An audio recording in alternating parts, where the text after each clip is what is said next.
I wonder if she ever wanted to keep me. I see the life I have endured without her. I want her to know who I have become. I am fostered and adopted. I pretend that I never knew her. I feel as if sometimes I'm brand new. I touch my inner beliefs when I look in the mirror. I worry that I will end up like her. I cry myself to sleep every time that day comes up on the calendar. I am fostered and adopted.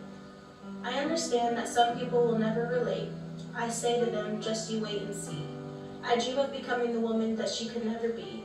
I try to imagine my life if she was still here, but I hope that my life and her life will never compare. I am fostered and adopted. I wish I had a blonde dad. Hello guys, I'm Anna Grace Littleton and I had the privilege to get to know each of these girls as I made this video, and they are truly inspiring. These girls have shown me that I want to be someone that gives hope to the hopeless, power to the powerless, but most importantly, to be an advocate for children.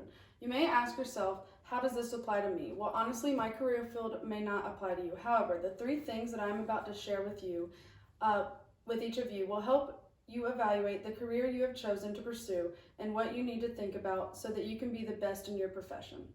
As I finish up my last year of school, I have learned that by sharing these 3 topics can actually help each of you make an impact with your everyday life.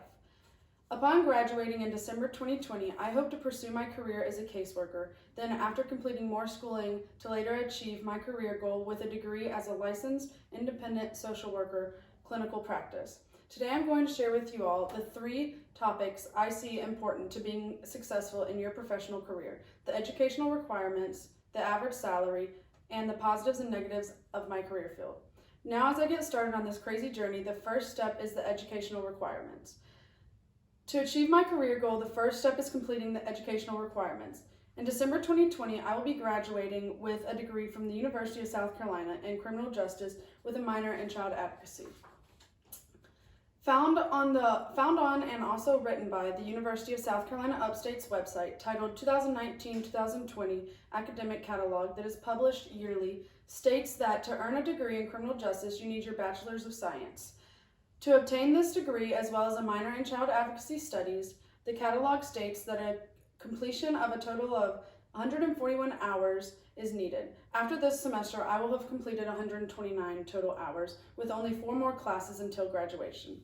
The next step following graduation will be finding a job in a social work environment. Approximately 3 weeks ago, I had the opportunity to interview Tracy Cohen at the Julie Valentine Center, where I am currently an intern at.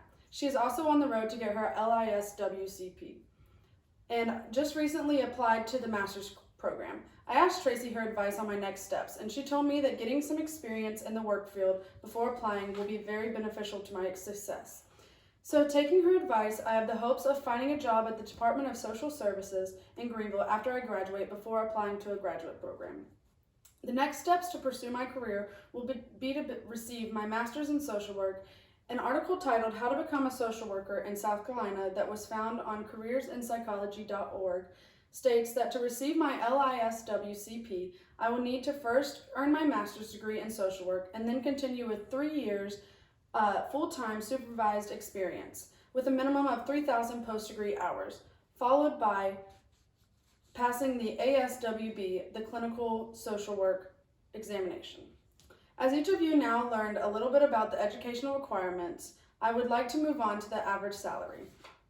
When it comes to a lifelong career, we all naturally start thinking about the pay. Well, how many of you picked your major based on your salary? See, I did just that when I applied to college. For my first 3 weeks as a college student, I was a nursing major, but something just was not right. I studied like crazy every day, determined to show everyone I could do it, except it wasn't for me. It was a foreign language, and that's it. So I took money out of the equation and changed to criminal justice in a few semesters after picking a minor in child advocacy.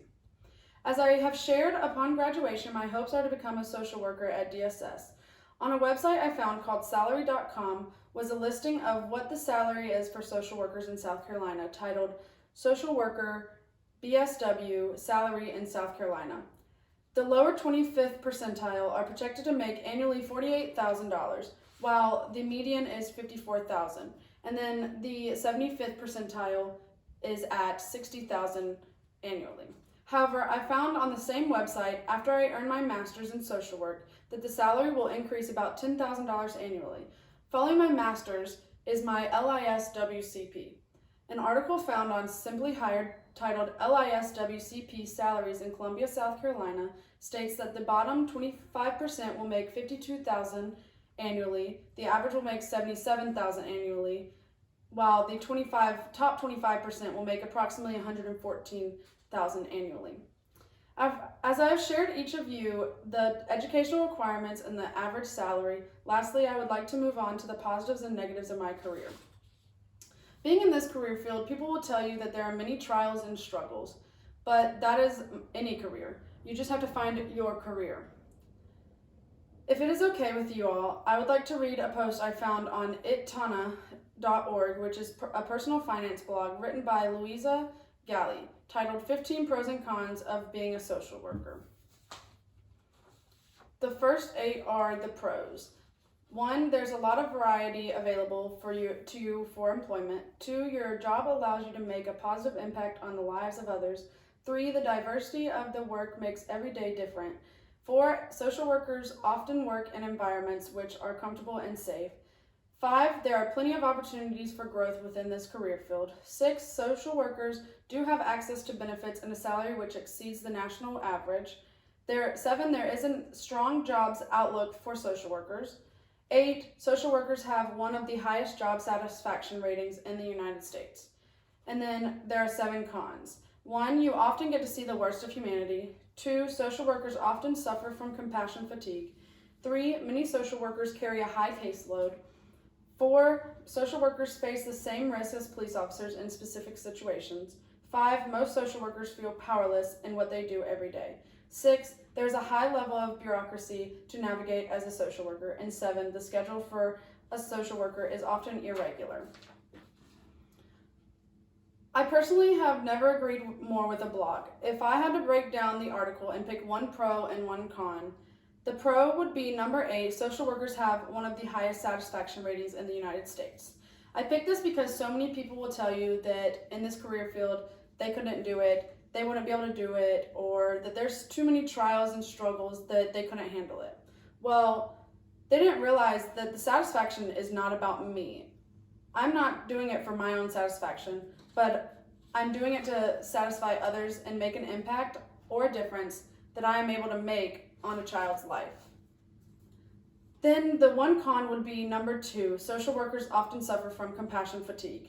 I find that we need to realize that with what we will deal with will be very difficult, but we will have to learn how to practice healthy boundaries and healthy practices in our everyday work life. I have found that growing up, caring for others and having compassion is needed. It is important in life, and I think I am probably the most terrified of suffering from compassion fatigue. As I conclude, I have now shared with all of you that the educational requirements, average salary, and positive and negatives to my career field. But I would like to leave you with a little quote from Herb Brooks. Write your own book instead of reading someone else's book about success. Thank you.